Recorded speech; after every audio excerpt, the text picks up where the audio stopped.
The dust on Kepler 442 was red like rust. Marcus Webb stood at the edge of the excavation site and watched the sun set over the ancient ruins. He had been on this planet for 6 months now, and every day felt like a dream. Not a good dream exactly, but the kind where everything seemed slightly wrong, slightly off balance.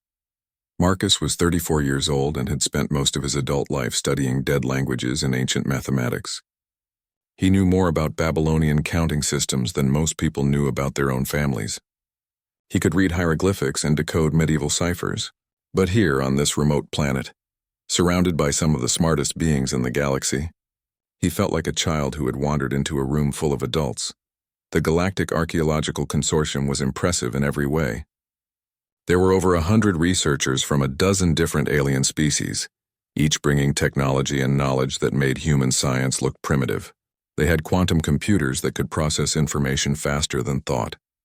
They had sensors that could date objects down to the exact year. They had translation programs that could decode any known language in seconds.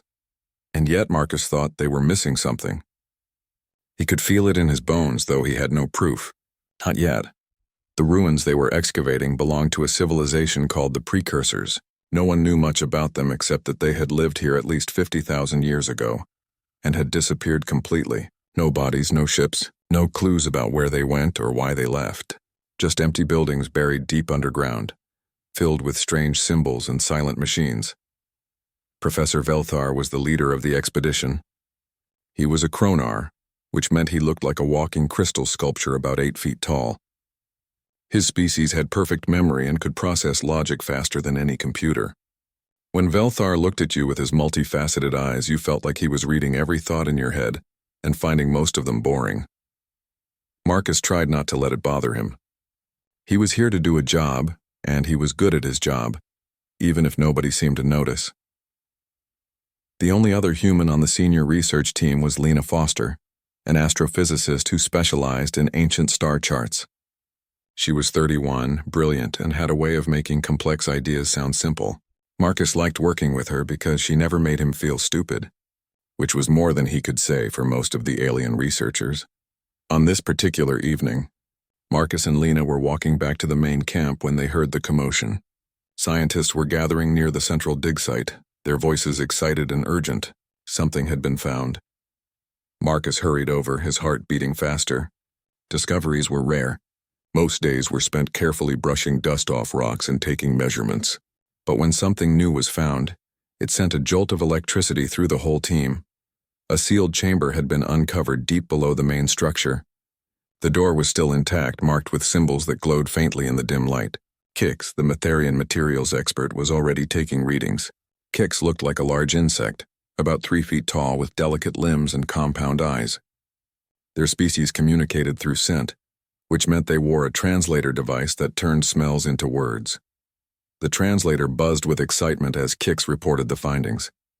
The chamber was at least 50,000 years old, possibly older. The seal had never been broken. Whatever was inside had been untouched since the precursors left. Professor Velthar gave the order to open it carefully. It took 3 days of work with laser cutters and anti-gravity lifts to remove the door without damaging anything. Marcus helped where he could, mostly by staying out of the way and taking notes. When the chamber was finally opened, Marcus was one of the first people allowed inside. He stepped through the doorway and stopped, his breath catching in his throat. The room was circular, about 30 feet across. Every inch of the walls was covered in symbols. They were carved deep into the stone, precise and deliberate. In the center of the room stood what looked like a machine or maybe a sculpture. It was hard to tell. Crystal structures rose from a circular base, forming patterns that seemed to shift when you looked at them from different angles. But it was the symbols that caught Marcus's attention.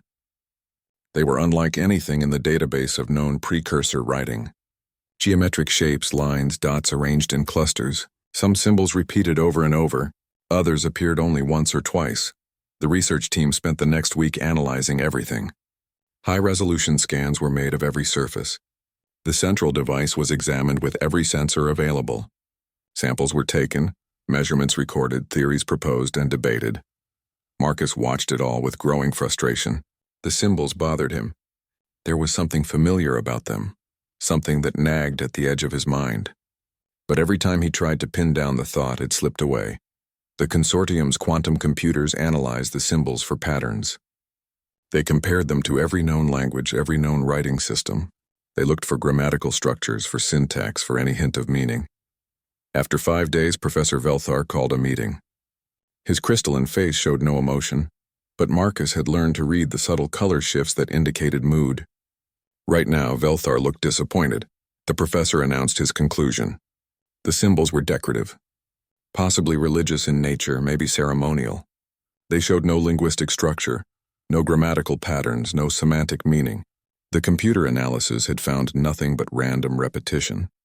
Whatever the precursors had meant by covering the walls with these marks, it was not communication in any recognizable form. The room was a dead end. Beautiful, certainly. Mysterious, perhaps, but ultimately useless for understanding the precursors. Marcus felt a surge of anger that surprised him. He wanted to argue, to protest, but what could he say? He had no evidence, just a feeling. And feelings meant nothing compared to quantum computer analysis. The team began to lose interest in the chamber. It was still documented, still studied, but the excitement faded. Resources were redirected to more promising sites. Within a week, Marcus found himself often alone in the circular room, the only person who still seemed to care about the symbols. He started bringing his notebook, sketching the symbols by hand. It was old-fashioned, almost primitive compared to the holographic scans the computers made. But there was something about drawing them himself that helped Marcus think.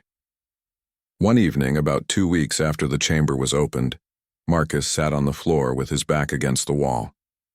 He had been sketching for hours, his hand cramping, his eyes tired. The symbols covered page after page of his notebook. He was looking at a cluster of marks near the doorway when something clicked in his mind. The cluster showed 3 horizontal lines, then 2 dots, then a curved symbol, then 5 vertical lines. Marcus had drawn it dozens of times, but now he saw something different. His heart started to race. He flipped back through his notebook, looking at other symbols. The pattern was everywhere once he knew what to look for. Clusters of lines and dots, always in specific arrangements. Some symbols appeared alone. Others were grouped together in sequences. Marcus pulled out his tablet and opened a file he had not looked at in years. It was from his undergraduate studies, a paper on ancient human number systems, Babylonian mathematics, Egyptian fractions, Mayan calendars. Different cultures, different methods, but all based on the same principle of representing quantities with symbols. He compared his sketches to the ancient human systems. The match was not exact, but the principle was identical. Base counting systems, place value notation, mathematical operators, these were not words. They were numbers. The precursors used a base 12 counting system, probably because they had 6 fingers on each hand. The symbols represented values, and the way they were grouped together formed calculations. Marcus stood up so fast he almost dropped his notebook. His hands were shaking. He looked around the chamber with new eyes. These walls were not decorated. They were not ceremonial. They were covered in mathematics, equations, formulas, calculations so complex they made his head spin. He needed to tell someone. He needed to verify this before his imagination ran away with him. Marcus grabbed his gear and ran out of the chamber, through the tunnels toward the main camp. He found Lena in her quarters reviewing star charts. She looked up in surprise when Marcus burst through the door, out of breath and wild-eyed. Marcus spread his notebook on her desk and started explaining, the words tumbling over each other. The symbols were not language. They were math. Base 12 counting. The computers had missed it because they were looking for linguistic patterns, not numerical ones.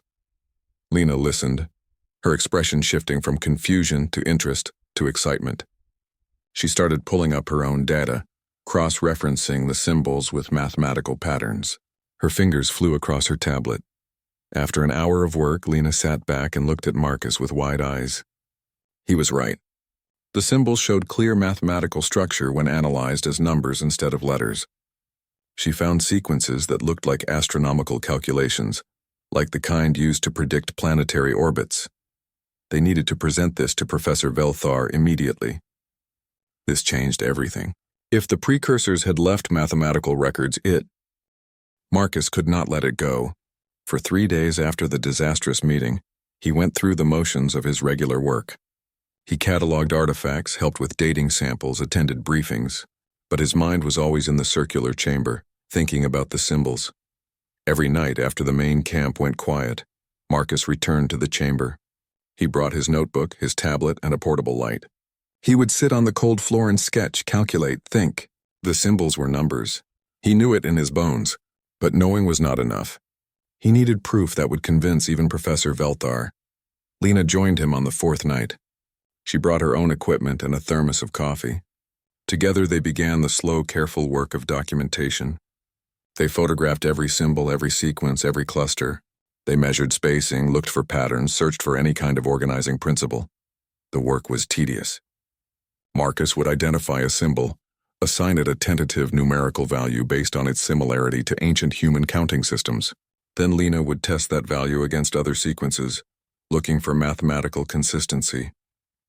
If a symbol meant 5 in one place, it should mean 5 everywhere. Slowly, painfully, a system began to emerge. The precursors used base 12 counting, which made sense for beings with 6 fingers on each hand. They had symbols for 0 through 11, plus operators for addition, subtraction, multiplication, and division. More complex symbols represented powers, roots, and functions Marcus did not yet understand. After a week of night work, Marcus found something that made his heart race.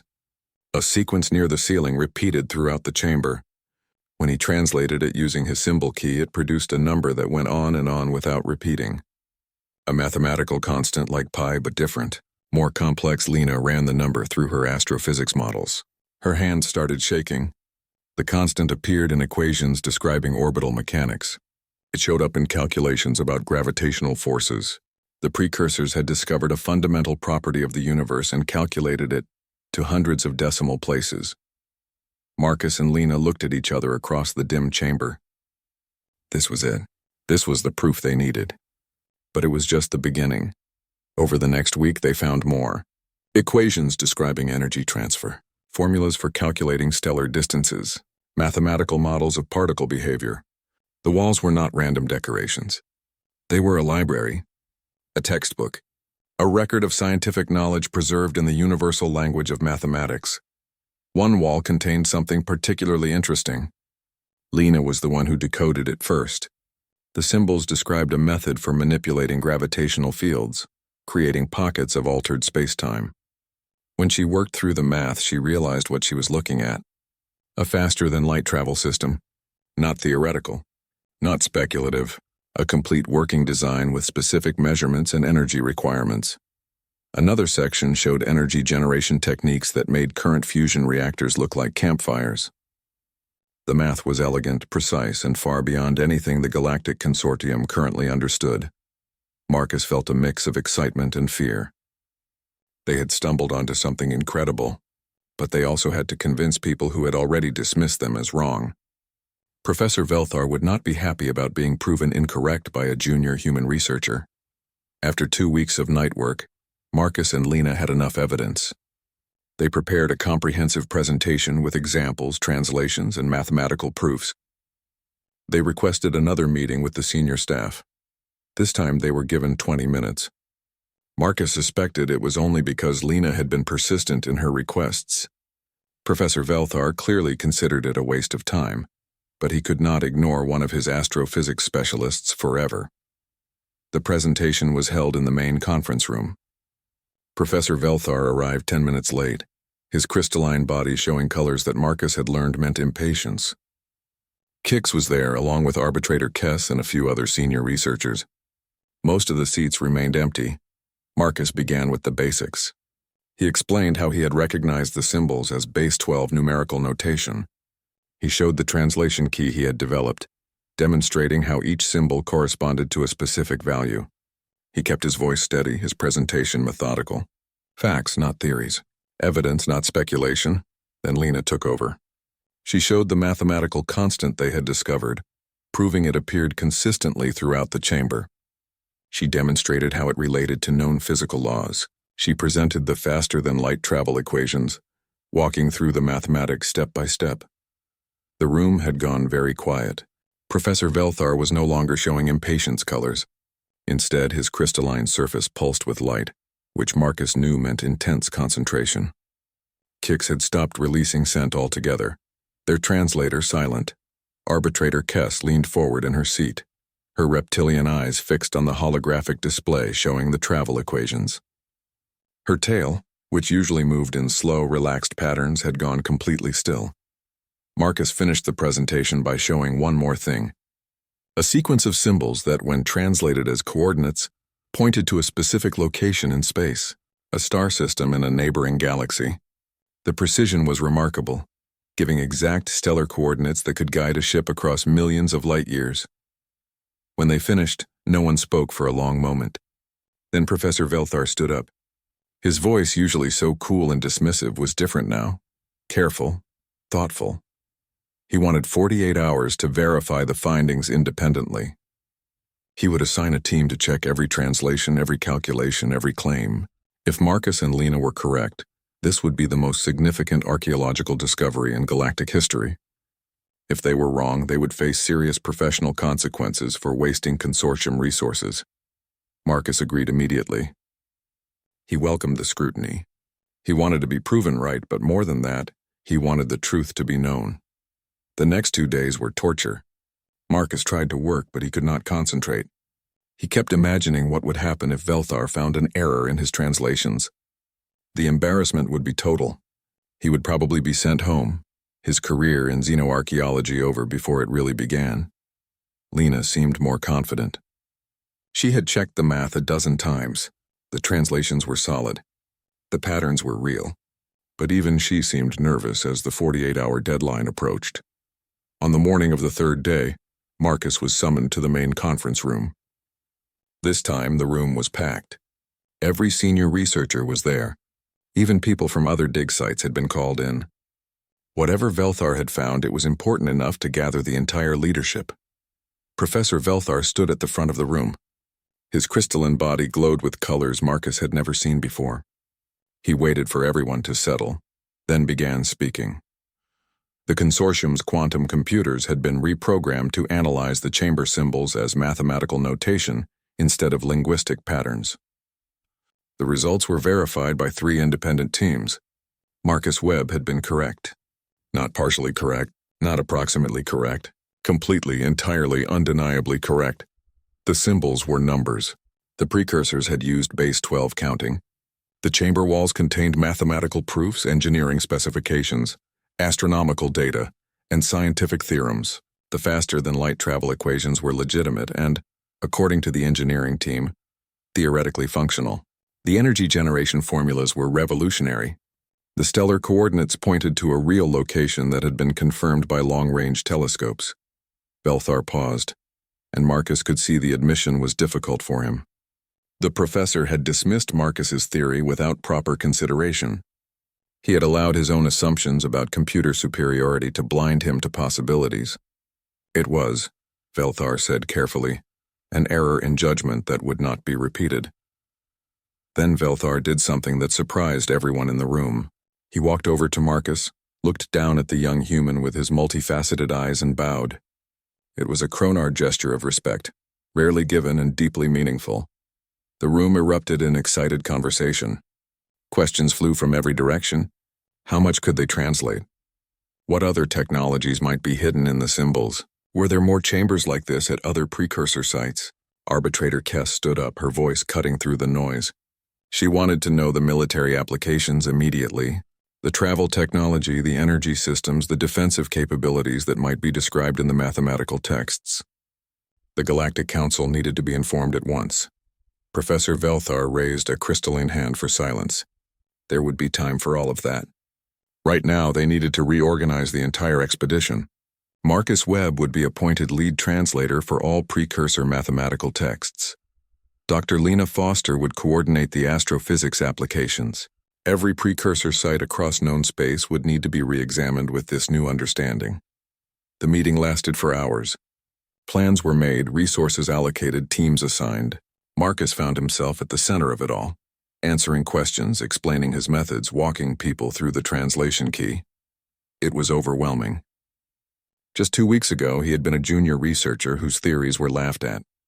Now he was being treated as the expert. The Galactic Archaeological Consortium transformed overnight. What had been a small academic expedition with 100 researchers became one of the most important projects in known space. Funding poured in from governments, universities, and private corporations. The team expanded to 500 people within a month. Marcus found himself at the center of a whirlwind. He was appointed Chief Mathematical Translator, a position that did not exist before but was created specifically for him. He had an office, a staff, and access to resources he could barely imagine a few weeks ago. It was surreal and more than a little frightening, but Marcus adapted. He had to. There was too much work to be done and not enough time to feel overwhelmed. The chamber on Kepler 442 was just the beginning. Once the mathematical key was proven to work, every precursor site across the galaxy became relevant again. Teams were dispatched to dig sites that had been abandoned years ago. Symbols that were previously dismissed as decorative were photographed and sent to Marcus for translation. What they found was astonishing. Every precursor structure contained mathematical texts. Walls that seemed like art were actually technical specifications. Carved pillars held formulas for advanced engineering. Floor tiles contained astronomical calculations. The precursors had not just left behind a few random equations. They had left an entire library of scientific knowledge scattered across dozens of planets. It was like finding the lost writings of every great scientist in history, all at once written in a language that took 50,000 years to decode. Marcus worked 18-hour days. He trained other researchers in the translation method, building a team of specialists who could read precursor mathematics. But there was a shortage of qualified people. The work required not just understanding alien symbols, but thinking like a mathematician from a civilization that was far more advanced than anything currently known. Interestingly, humans became highly valued on the translation teams. Their background in ancient counting systems developed over thousands of years of human civilization gave them insights that species with more advanced digital mathematics often missed. A Kronar could process calculations faster than any human, but Marcus could see patterns that quantum computers overlooked. Lena worked alongside Marcus, focusing on the astronomical applications. The precursors had mapped entire galaxies with precision that current technology could not match. They had cataloged stars, predicted planetary formations, and calculated gravitational interactions across cosmic distances. Lena spent her days translating star charts that revealed parts of the universe never before observed. 3 months into the expanded project, the engineering team achieved something remarkable. They built a prototype of the energy shield described in the original chamber. The mathematics had been clear, the specifications precise. When they activated it for the first time, Marcus was there to watch. The shield generator hummed to life, creating a field of distorted space around a test platform. The engineers ran every test they could think of. Projectile weapons, energy blasts, radiation exposure. The shield deflected everything with an efficiency 3 times better than current galactic standard shields. And it used less power. The room erupted in cheers. It worked.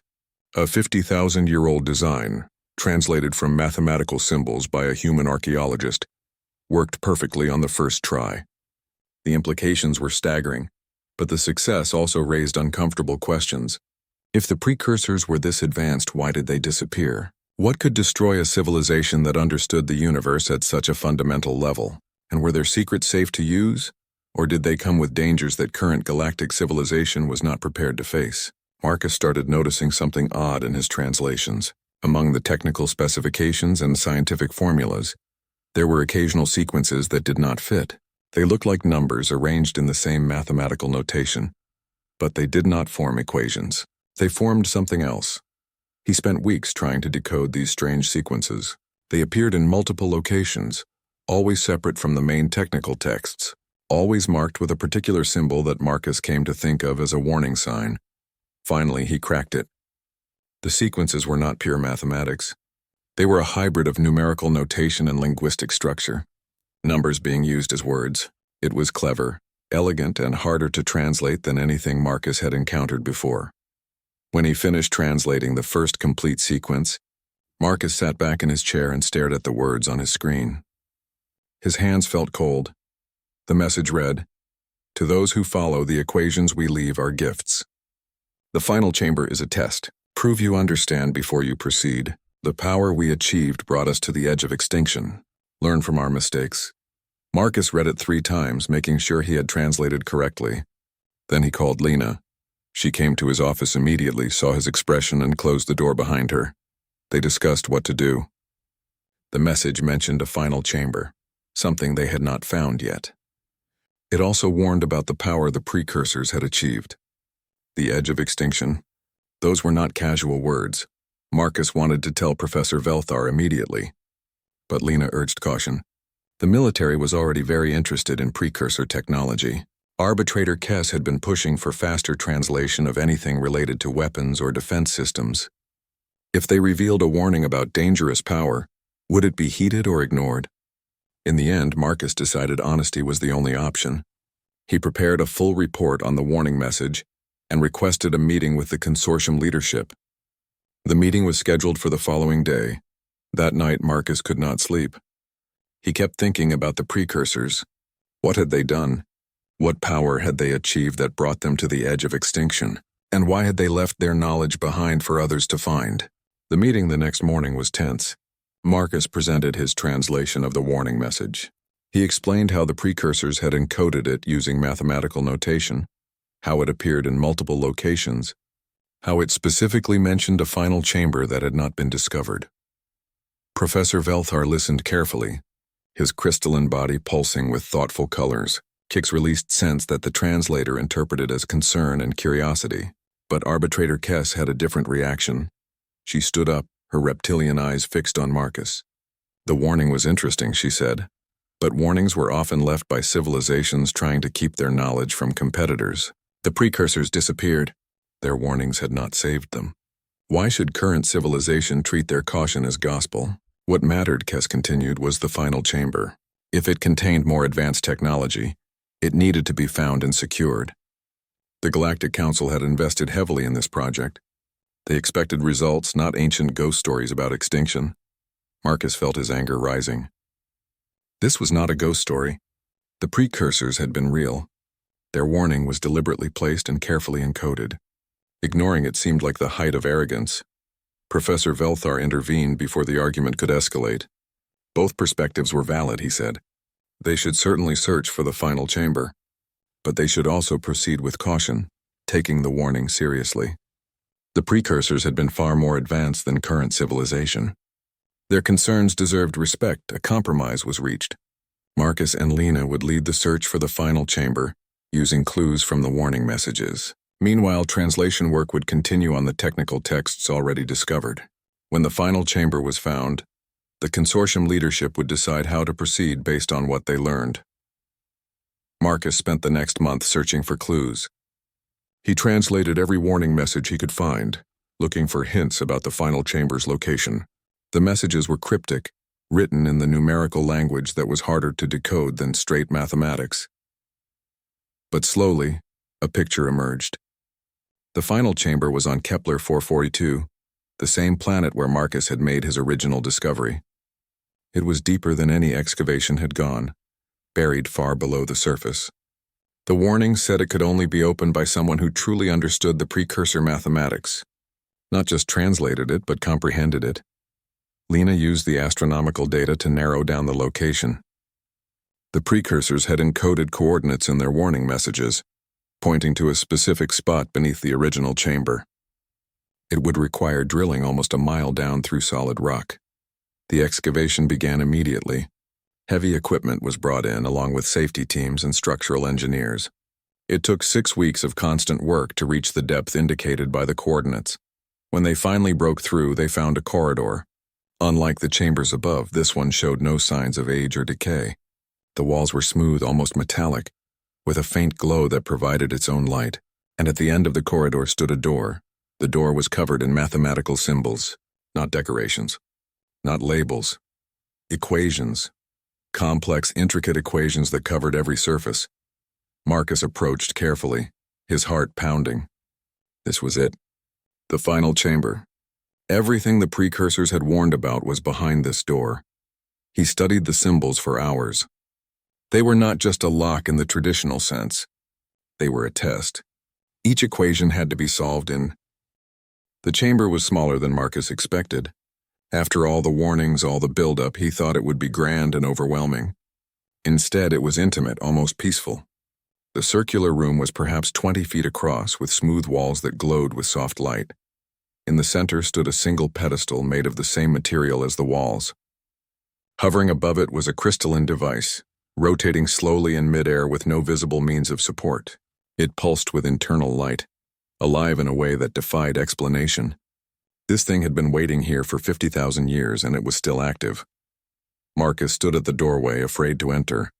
Behind him, Professor Velthar, Arbitrator Kess, Lena, and Kix waited in the corridor. The door had only opened for Marcus. The precursors had designed it that way, allowing only the person who solved their test to proceed first. Marcus took a deep breath and stepped inside. The walls were covered in symbols just like the first chamber he had discovered. But these symbols were different, denser, more urgent.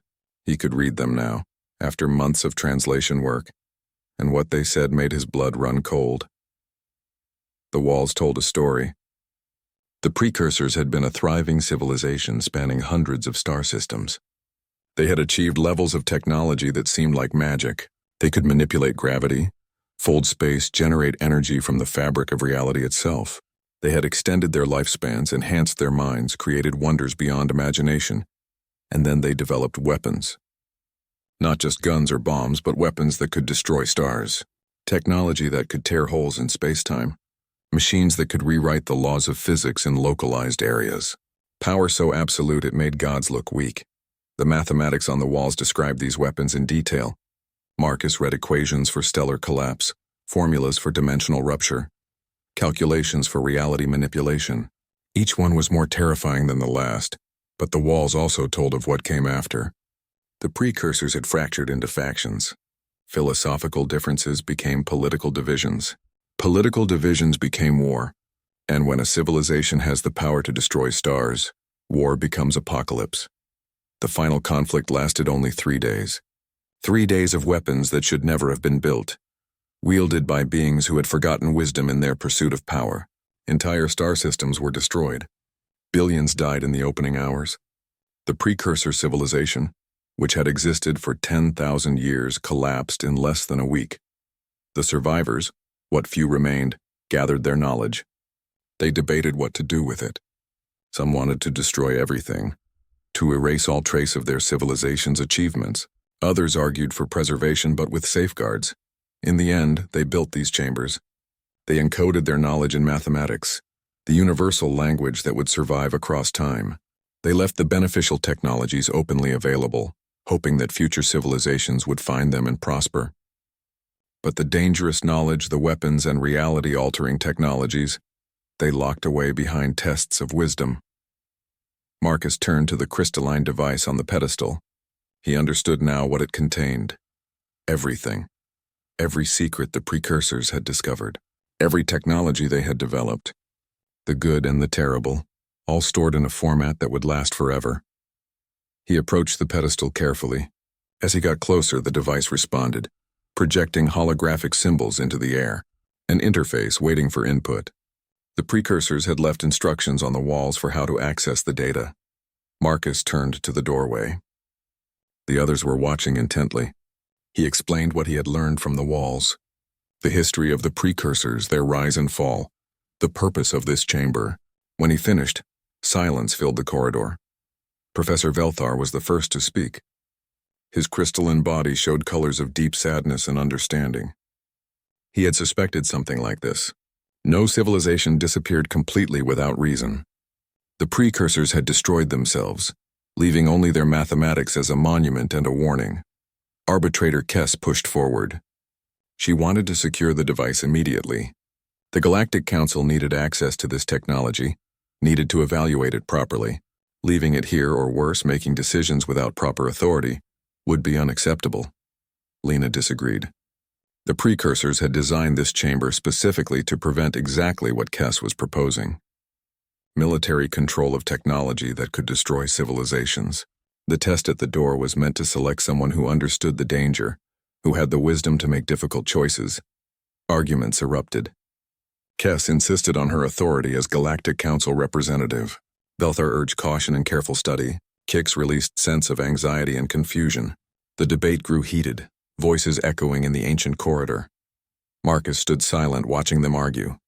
He thought about the precursors, about how they must have had similar debates before their fall, about how the smartest, most advanced beings in their galaxy had still made the choice to build weapons that could end everything. He turned back to the device. The precursors had left him instructions, not just for accessing the data, but for sorting it.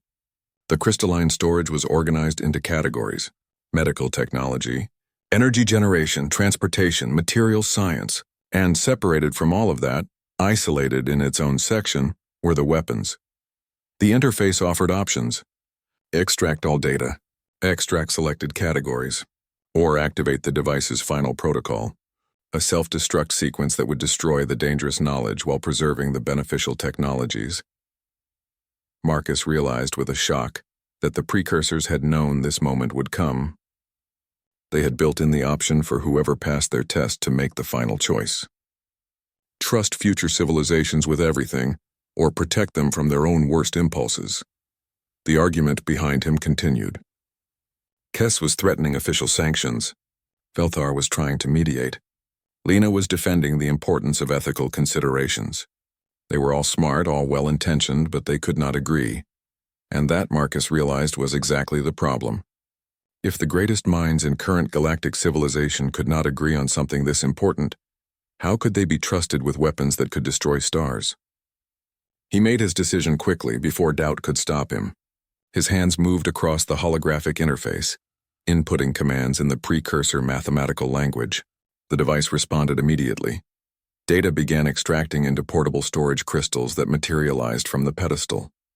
Medical advances that could cure diseases, energy technologies that were clean and efficient, improvements to faster-than-light travel, materials science that would revolutionize manufacturing. All the beneficial knowledge the precursors had accumulated was being preserved. But Marcus also activated the other protocol. The weapons data, the reality manipulation technologies, the consciousness transfer methods that had driven some precursors mad. All of it was being isolated, marked for deletion. Kes saw what was happening and shouted. She drew her weapon, pointing it at Marcus. She ordered him to stop immediately. That technology belonged to the Galactic Council. He had no right to destroy it. Marcus did not stop. He had already input the final command. A countdown appeared in glowing symbols. 5 minutes until the dangerous knowledge would be permanently erased. Velthar stepped between Kes and Marcus. The professor was nearly 8 feet tall, and his crystalline body looked like a wall. He spoke calmly but firmly. Marcus had passed the precursor test.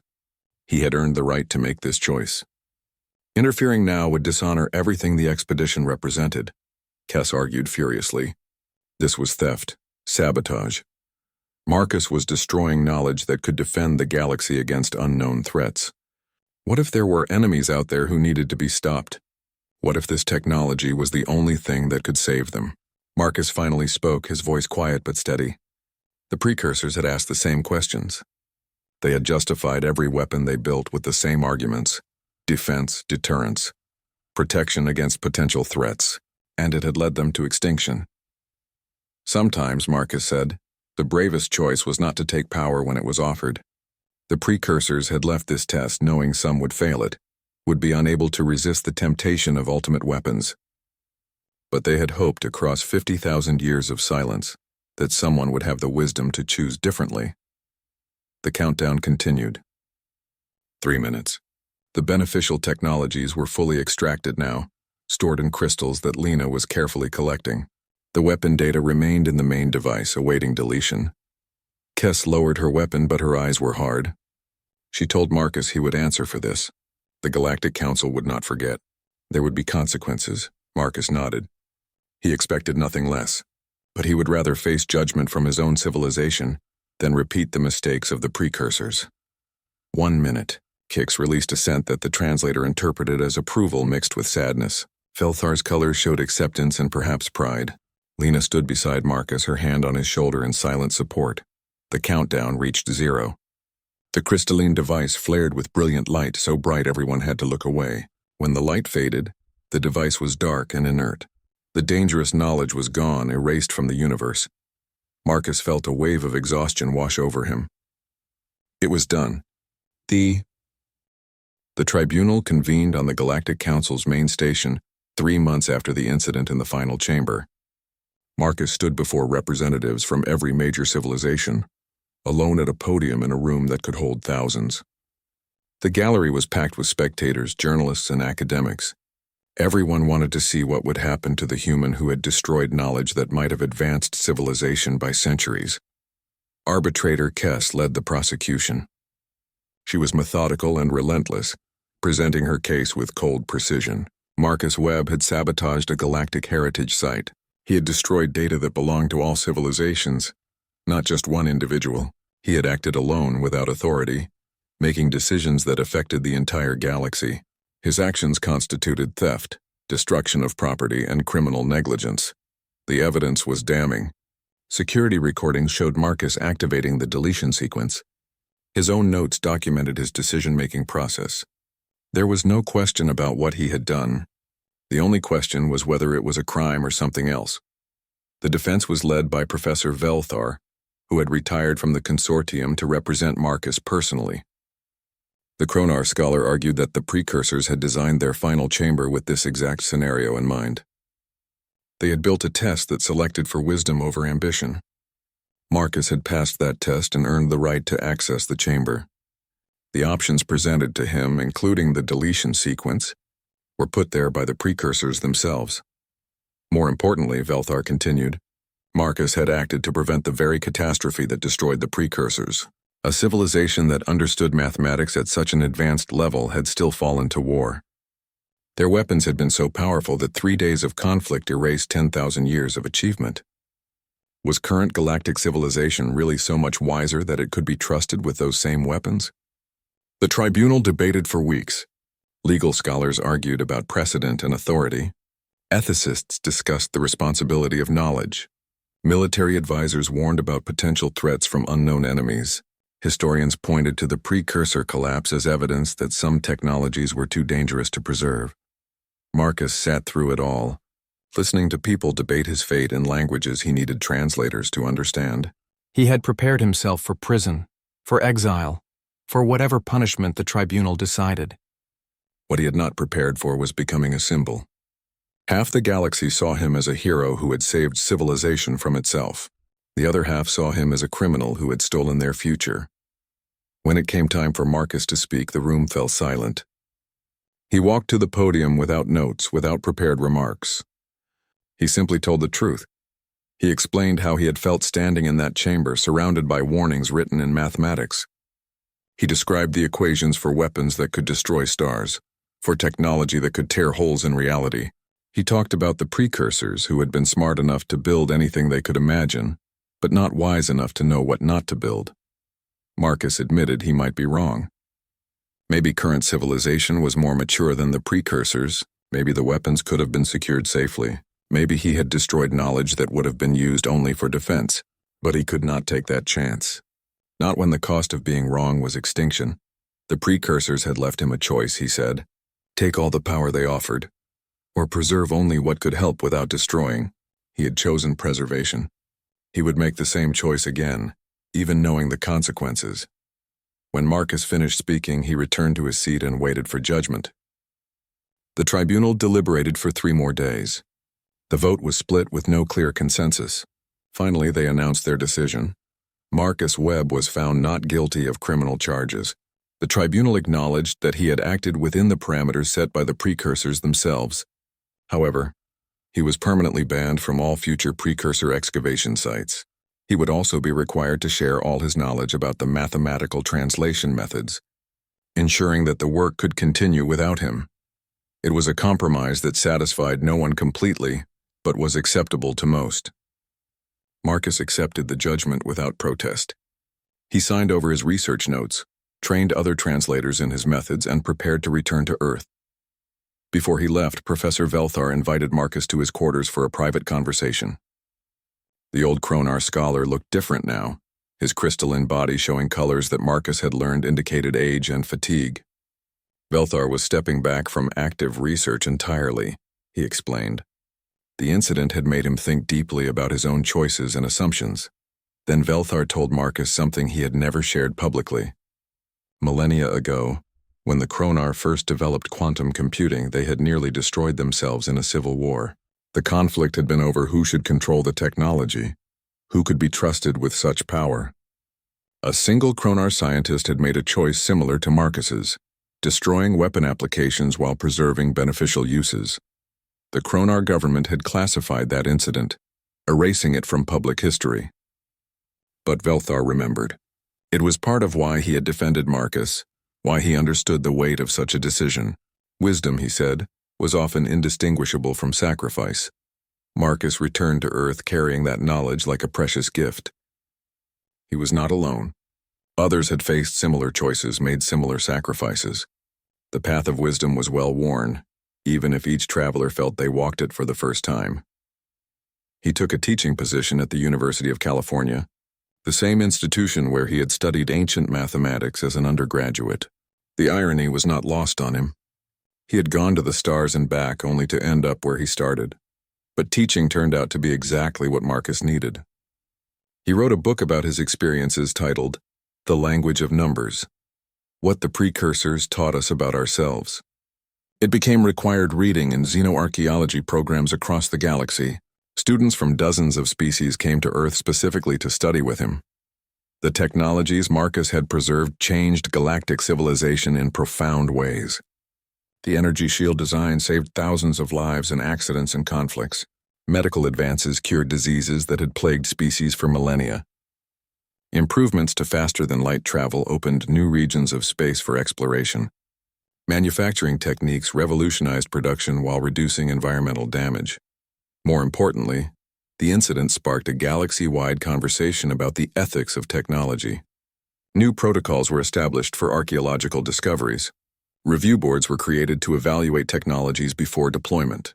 The precursor warning became a case study in universities, taught to every student of science and engineering. Marcus received thousands of messages over the following years. Some praised him as a savior. Others condemned him as a thief who had stolen humanity's best chance at advancement. He read them all but responded to few. The opinions of others, he had learned, mattered less than his own conscience. 5 years after the tribunal, Marcus was teaching a class on ancient number systems when he received an unexpected visitor. Professor Velthar appeared at his office door, looking older but somehow more peaceful than Marcus remembered. They talked for hours. About mathematics, about civilization, about the burden of making choices that affected billions. Velthar confessed that defending Marcus had cost him professionally. Some in the Kronar academic community saw it as a betrayal, but he had no regrets. Some decisions, he said, were more important than career advancement. Before leaving, Velthar gave Marcus a gift. It was a small crystal, the kind used by Kronar scholars to store important memories. Inside was the classified history of the Kronar quantum computing crisis, given to Marcus with permission to share it. The Kronar government had finally decided that their own precursor warning should not be hidden. Marcus added that story to his lectures, showing students that the struggle between power and wisdom was universal. Every advancing civilization faced it. The question was not whether the struggle would come, but whether wisdom would prevail when it did. Meanwhile, Lena Foster had taken over as lead researcher on precursor technologies. She kept her promise to honor both scientific pursuit and ethical consideration. Every discovery was carefully evaluated. Technologies that could be weaponized were documented but not developed. The work continued, but with caution and respect for the warnings left behind. Humanity's reputation in the galactic community evolved as well. They were no longer seen as primitive newcomers lucky to have a voice. The incident demonstrated something valuable about the human species.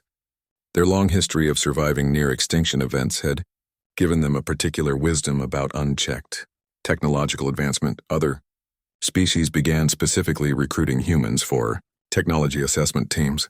The human ability to see patterns, developed through millions of years of evolution and thousands of years of abstract thinking, proved invaluable. More importantly, humanity's historical memory of what happened when weapons technology outpaced wisdom became a sought-after perspective. 10 years after his discovery of the precursor mathematics, Marcus stood in front of a classroom teaching the next generation. His students were a mix of humans and aliens, all eager to learn about ancient number.